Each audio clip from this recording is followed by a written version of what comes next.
I came, like I said, before social media. I don't want to stay here. Man, what are you doing? I'm holding on with my life here. You're not like in London or Sweden where it's just overcast all day and dull. You can be bored in paradise as well. There's a lot of money here now. He goes to me, oh, go there. You're nearly 30 now. Hey YouTube, Alex here. And in today's video, we're talking with my new friend, Tony. Tony is a gentleman from Australia.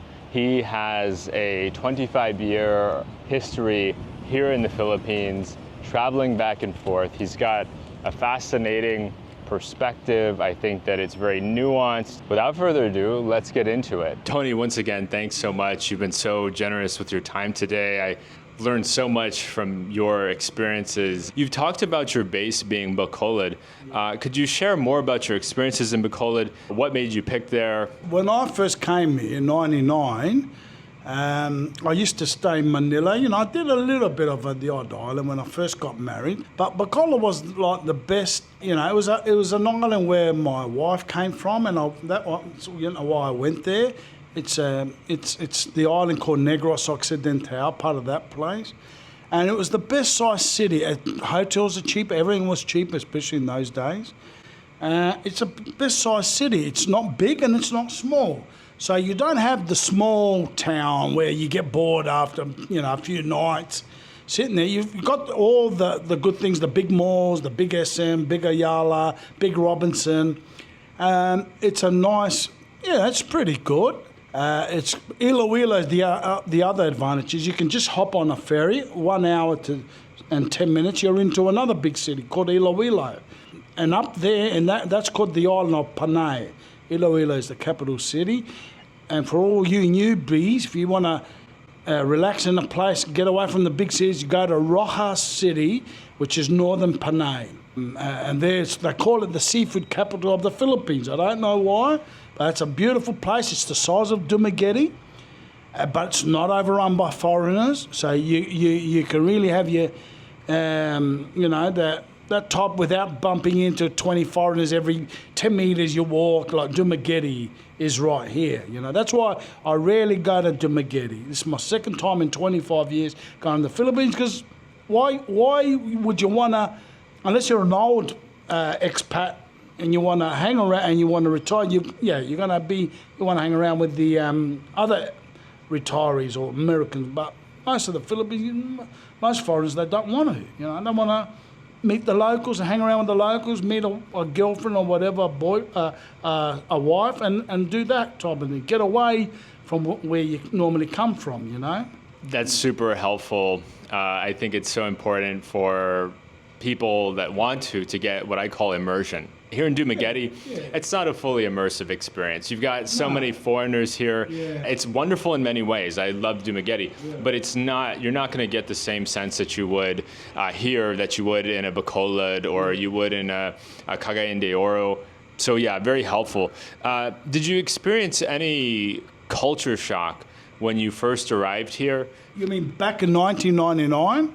Yeah, you do in a certain way, because suddenly, and back then the poverty was probably more worse. Now the countries, they call it a tiger economy now, because prosperity is going up slowly. Like I said, when I first went to Manila, you can count probably no more than 20 high-rise buildings. Now there's probably 150. I mean, Manila's like a 20 million population metropolis. It's one of the biggest cities in the world, really. 18 to 20 million is what I heard. Some say 15 million or whatever. So I've noticed that, and wealth is more, all the international chains in the malls are there. That's how there's got a bit of money when you get fashion chains like, Bulgari, jewelry are there and all this. I mean, third world countries don't usually attract those type of luxury brands. So there's a lot of money here now, but there's a lot of poverty. And when I first came, like your question said, I noticed a lot of, it's an unfair society. It's what it is. There's 150 million population, 15 million are living very well, like first world conditions. But you got the other 90 million that are, working hand to mouth. They might work all day for $10. And what does that do? Just buys you your food, your rice, your piece of chicken or fish, the cheap part of the meat. The locals don't eat steak here. you know. So, yeah. So poverty stands out when you first get here, yeah. These are all fair points. A person coming from Australia, your home country, or the United States, my home country, they may be surprised by it, just not what they're accustomed to. But you're right about the growth. I mean, the economy this year, I think it's expected to grow 6% year over year. So that's intense economic growth. Yeah. You know, you're a successful man. You know, one of the things that comes. I've seen your car collection. Oh, no, yeah, I've got it. Yeah, nice classic car. He's got some beautiful cars. I got it on the cheap, so I was lucky. Yeah. Yeah, so, yeah, the country's grown, but don't forget, most of the work is because of the 15 to 20 million, I heard, OFWs, which is called Overseas Foreign Workers. These are the Filipinos, usually from poor families, or the average Joe and average Sally, that goes to work in Dubai, Singapore, Hong Kong. They're maids or they're seamen, you know, or they're working in cruise ship. And they're bringing billions of dollars in. That's what saved this country, mainly because of the English language. This country had the advantage compared to Cambodia, Vietnam or Thai. They don't have those millions and millions of overseas foreign workers because they're not good in English language. Some of them are, but not enough to communicate so they can be nurses and seamen and cruise ship, because you've got to have that. You've got to have that perfect. The Filipinos have got that, or the Filipinas, they've got that. And that's why they're in demand, whether it's just a simple, you know, they're taking care of as nannies, or, like I said, all these different. And that's what's bringing in a lot of billions of dollars into this country. And that's why the economy's growing. Plus, you know, other countries are investing, like Japan's, you know, bringing car manufacturing or something like that here. Yeah, I think it's incredible, the investment that's taking place here. You could pick any country in Southeast Asia to spend your time. What are some of the things that you really enjoy about the Philippines over some of the alternative choices in the region? Because I got married, I came here in '99 just out of chance. I worked in the '80s when I was in my early 20s or 20 with a bloke called Bob, who was married to a Philippine lady back from the early '80s. So he was one of the pioneers. Some of the early ones came in the '60s and the '70s, mainly the Americans. And he was telling me, you know, this, that. And 10 years later, '98, I bumped into him and I said, he goes to me, oh, go there. You're nearly 30 now. You're getting on. Why don't you go for a little... I thought I was just going to go once and never see the place again. And that's how I met the people. They're genuine. They're happy-go-lucky. They're friendly compared to other Southeast Asian countries. And that's how. And then slowly, the next time I went, I met my wife. I got married, and that's why I keep coming here mainly, because... unlike what you said, I'm successful. No, I'm just, you know, average Joe. But so my money's not type of money that can afford to go to Europe. No way. I mean, I probably once when I retire. But it's the type of budget which I can afford in this part of the world.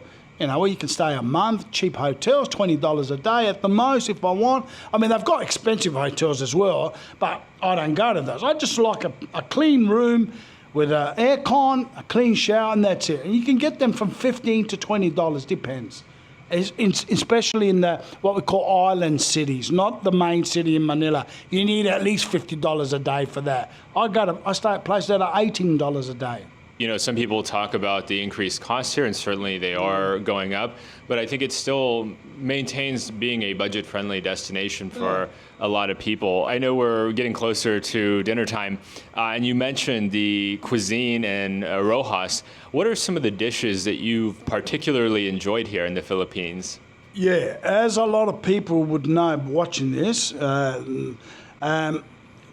local cuisine, lucky Philippines famous for all cuisines of the world. So you got everything. You don't have to. But the local cuisine, compared to Thailand and Malaysia, is bland, a lot of people say. Some things, because they don't have spicy, don't have those nice flavours like in Malaysia or Thailand especially.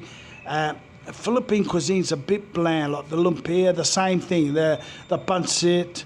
But the standout that they do lead in is called the lechon baboy, or roast pig. They're famous for that. They're top for that. But everything else, there's not much flavour. They don't have that nice, spicy, different, the lemongrass in every, dish, or a little bit of curry powder, Southeast Asian curry powder, or that makes, that flavour there, or some good sauces like you see in Thailand or Malaysia, because I've eaten there. So it is a bit bland, the local cuisine. So usually the same thing, the pancit, the lumpia, the caldereta, the sinigang, seafood, but they don't put olive oil or those type of flavours which should be in a soup, I reckon, and that. But they're good for seafood, because this country's full of seafood, especially Raja City, or anywhere you go actually. They've got all the best fish in the world here. They're lucky for that. Geography, blue marlin. Where do you get blue marlin? The big mackerel, when you grill it, there's no bones. I'm a type of bloke who likes fish where you don't have to pick up bones. Even though the locals who can't afford the big fish, so that's why they're famous for eating those little fish where they have to pick 1,000,000 bones out of it. Because that's their budget. The rice, they'll eat a mountain of rice with one little fish, mostly here. And that's what's unfair with the poor people here. They work for tiny wages compared, and what does that do? They can only afford cheap type of meals, and that's why they fill it up with a lot of extra rice to make sure they become full. You know what I mean? Absolutely, that's a fair point. That these really big fish that people from Australia or the US are a fan of. Exactly. You get the middle class Filipinos who can afford that, but not. It should be available to everyone. They have the big giant prawns that the foreigners or the well-to-do Filipinos thing. But what's the well-to-do Filipinos? Out of 150 million, say 20 million, 10 million are super rich, 10 million are middle class, then you got 80 million who are just, they might go once a week and have that type of restaurant meal. And that's why most of them can only afford the Jollibees or the McDonald's, because they're used to, they think that's triple star rating meal is a Jollibee, because they don't know anything else. They're used to living on small, just rice with a sardine can, or if it's a fresh fish, it's just a grilled little. It's called a tuloy, or what they call sardine, freshly grilled. And so when they get a bit of money from, they go to Jollibee. They rush to Jollibee. That's just junk fast food, mate. Even though I'll eat it now and then. But, only the well-to-do go to the top, grilled blue marlin and that, and big prawns to eat, or good squid, big squid, whatever. You're one of those guys that's fortunate to bounce back and forth between Australia and the Philippines. Yeah. When you are back in Australia, what are some of the things that you miss about the times that you spend here in the Philippines? My finance can only afford, like say 2 months of the year here. I'm not retired or nothing yet. Like the expats here, or the retired foreigners. The things I miss, well, like I said, the good seafood, the ones I can afford, I'm lucky enough to afford. A good blue marlin steak for no more than $10, it'll cost you $25 for the same thing back home. Or big prawns, that still is expensive for the locals, but for us it's, $10, you can eat 3-4 giant prawns. In Australia, you'd need bloody $30 for that same, at least 3 times more the price. And what else? The scenery, it's a beautiful, with all the like the postcard, the coconut tree scenery, the beautiful mango trees.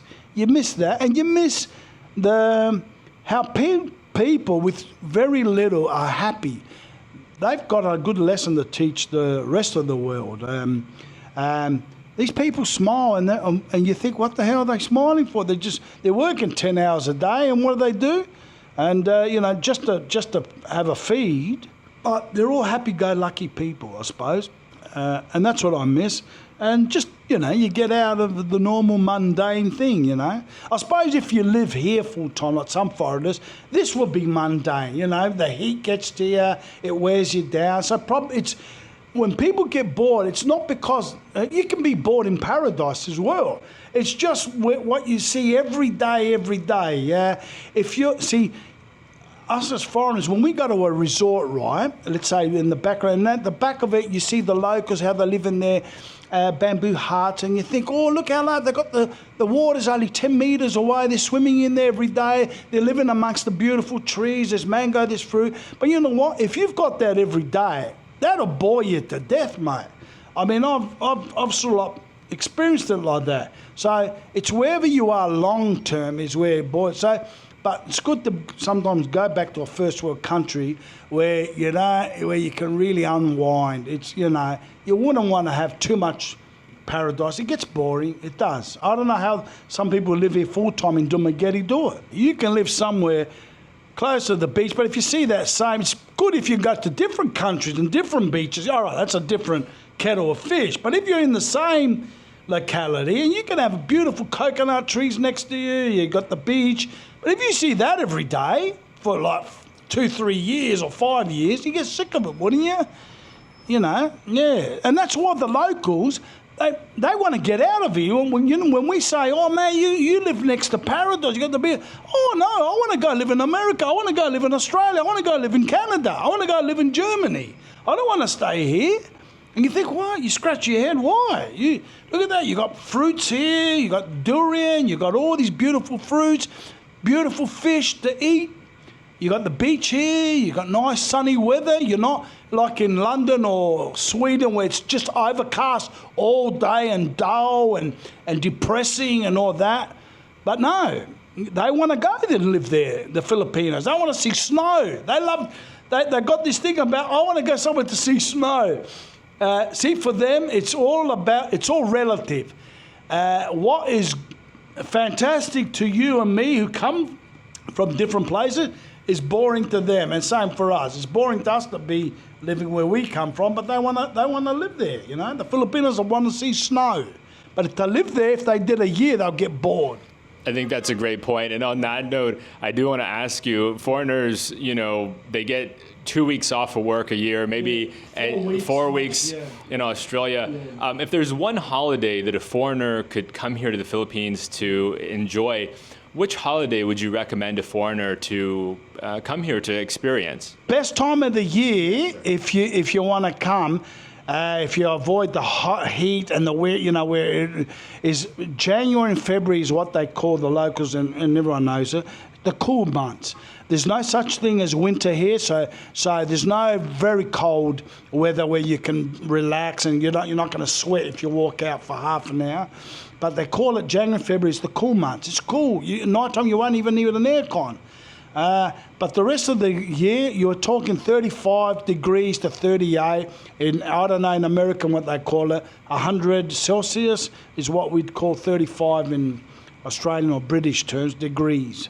But yeah, so, and, but if you've got an aircon in your room, you're sleeping, you know, on the low aircon, you don't need a high, you're comfortable. And daytime, I don't know, you just put a hat on and yeah, you can do it. A few more questions. Yeah. You know, what comes to mind when we were talking earlier is that in Bacolod, you really enjoyed the historical districts, and you also showed me a gentleman who's a friend of yours. Can you discuss a bit on your opportunity to meet with members of the community and like how a foreigner can kind of engage people or build those relationships? Yeah, you can. A lot of the unless it's your family members, avoid meeting the locals because you know they think, you know, and plus the locals are a little bit shy to meet you. You know, you'll get the average, you know, the street, you know, they want to help, you know, get a bit of money off you, so I'll be friendly, hey, Joe, or that. But to meet a real normal, you know, Filipino, like, yeah, you do come across them, but most of them, they don't. The locals, oh, right, yeah, in outside Talisay or Silay cities is the famous historical old mansions. They call them, you know, mansions. They're not in European terms, mansions built out of, you know, castle. No, these are wooden, or some are built out of, you know, a brick and mortar. But they're what we call the sugar baron mansions, and it's a place called Silay Talisay. They've got maps. It's heritage listed there. So, and they're all within like one square kilometre, I think. Yeah, you got like 25 of these big mansions. They're all nice, you know, to look at. Some of them are open to the public, not all, because they still belong to, you know, Other than that, and you know, old money still rules here. You got, of course, a lot of new money. It's hard to get in if you're just average. Even if you've got a PhD and you became a lawyer. Can you speak on the bus travel in the Philippines? Yeah. I mean, I came from Bacolod City to Dumaguete. Not that I go out on my way to come to Dumaguete, because I want to avoid where there's 10,000 foreigners or whatever. I came here to meet two foreigners, Aussie mates.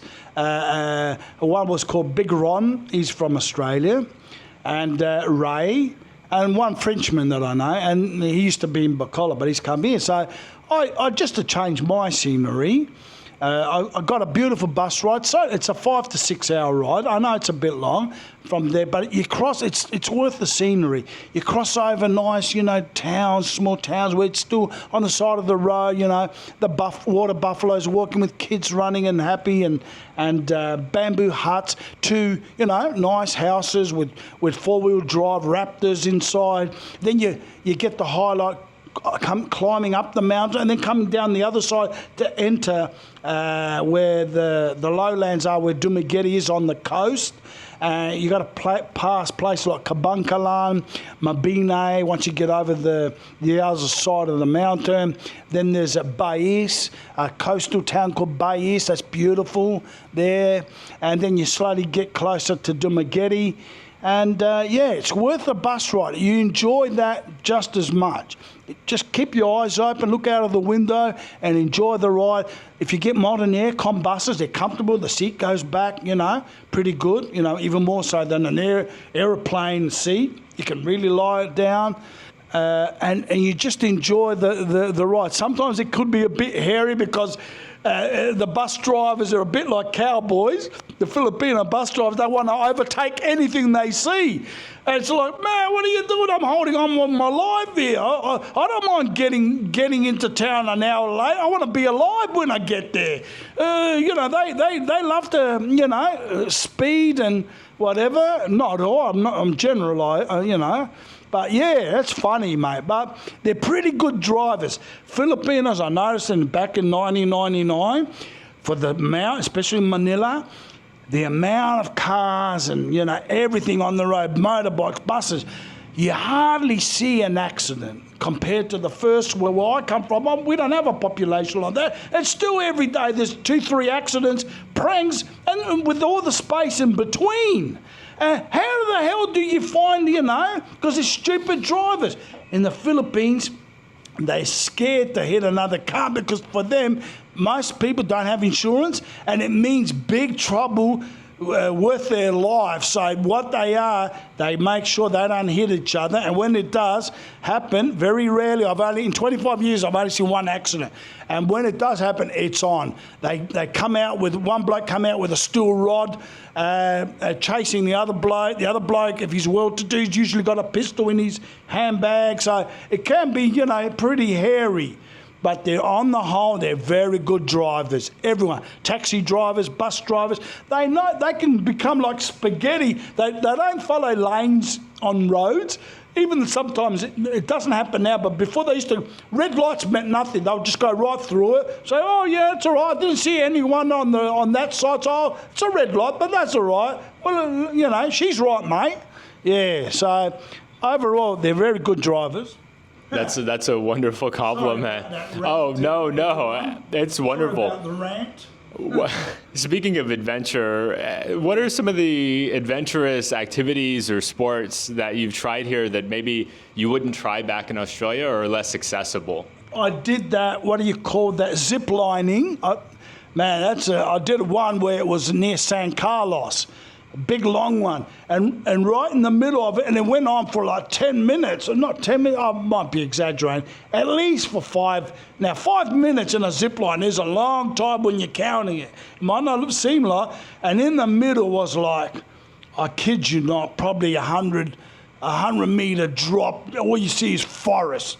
I thought, if this harness goes, mate, I'm gone. Well, any direction, but in the beginning you can still see it's only 20 metres under your feet, but then it reaches certain sections where it was 100 metre drop, nothing in between your feet dangling and down the bottom there. What is the wildest experience you've had here in the Philippines? I'm sure there's plenty, but maybe one that you're interested to share. Well, off the top of my head, man, I'd have to think about that, and we haven't got the time. But I just want to let everyone, I'm not an expert on Philippines and that, but yeah, I'm just giving my opinion. There's probably people know more about it than me, but I've been coming here for 25 years.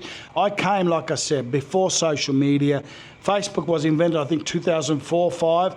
The first iPhone was 2007. No YouTube when I first came. All that came like 7-8 years after I got here, and I was a young lad then.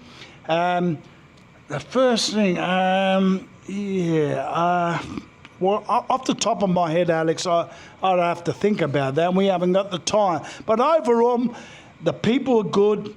They're beautiful people.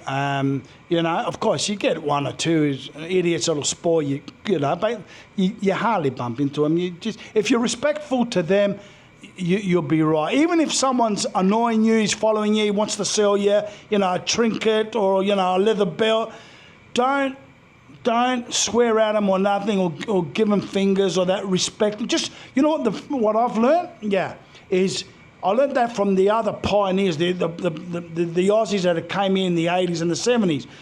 Just if you're walking and there's people following you, they want a bet or whatever, or sell you a leather belt or a watch, a fake watch, you know, they call it Rolex, just don't look at them, because here, it's the type of culture. You look at them, even if you look at them because you look in their direction, they think you're interested in something. They'll keep following you, or they'll start talking to you. Oh, hey, yeah. And, so don't look at them, just look downwards, but right, and just say like that, no, which means no. And they'll drop off sooner or later. They might follow you for 20 metres or 10 metres, but they'll drop off. But you do it respectfully. You don't have to talk, abuse them. Just keep you know, calm and just say, or learn the lingo to say, no thank you, hindi, walang pera, or means no money, or salamat po, which means thank you, sir or ma'am, and they usually take that and they even reply, okay, like that. It means respectfully, thank you, no, you know? That's really good advice. I rarely say that, by the way, but in this case, I will say that is great advice. Show respect to the Filipino people. We're here based on their goodwill and their kindness. Exactly. So I can't thank you enough, Tony. Any final words before we wrap up? No, Alex, thank you. Yeah, watch your channel. You're a humble bloke. I don't think I've ever done this before. The only reason I agreed to you, not because I thought, oh, well, let me have a go. It's a bit of fun. I've never been into the social media stuff, but you look very respectful. You're a humble bloke. You're trying your best, and yeah, I hope you good luck to you, mate. And I thought, yeah, why not? I'm into Maggette. I'm letting my hair down a bit, you know. When I go home, I